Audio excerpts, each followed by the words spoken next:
So should you use the 10% rule when buying land? What is the 10% rule? The 10% rule is whatever the target price of the property you're going to make or construct there, you should not pay more than 10% for the land.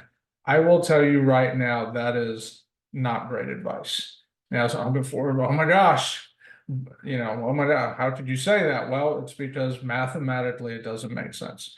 If I take a property, for example, that I build in my local market, and I put that exact same property on the coast right off the bat, those numbers are going to go askew. Why?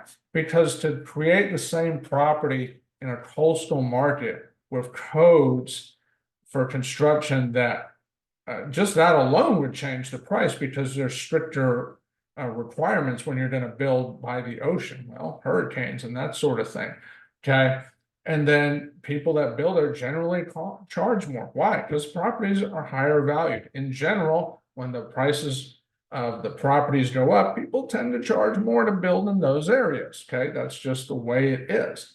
Could you get some exceptions? Sure, but generally speaking, that's how it's going to go. And we're talking about if it's the exact same property. Okay, what you build on a piece of property can be impacted by a number of variables. If I took that exact same property I just described and I put it where it backed up to a golf course, but the values were the same because maybe one area is high end, but the other is a golf course, but it just so happens they're the same. But I want to take advantage of views for the golf course. Now it's going to change my construction. It's going to cost more to build because I'm going to be putting in nicer stuff to check out the golf course and take advantage of the view and whatever else is there.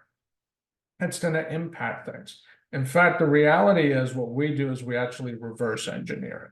We actually say, I mean, I've bought land where I've been above 30%, but I've also seen where land needs to be well below 10%, where it's not even worth buying. There's plenty of parcels where if you bought land for 10% of the sales price, you would actually be losing money.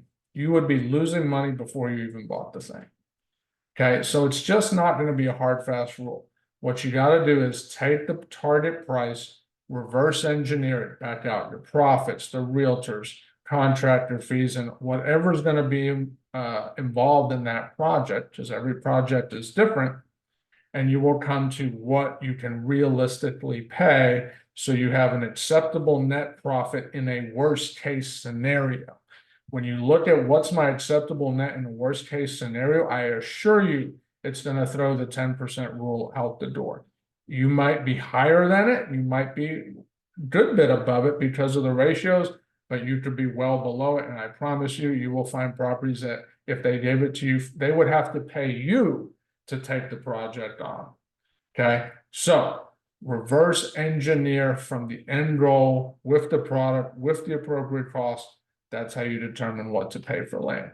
If you like this, and I hope you did, please like, subscribe, share, and I hope to see you in another video or sometime in person down the road. Thanks.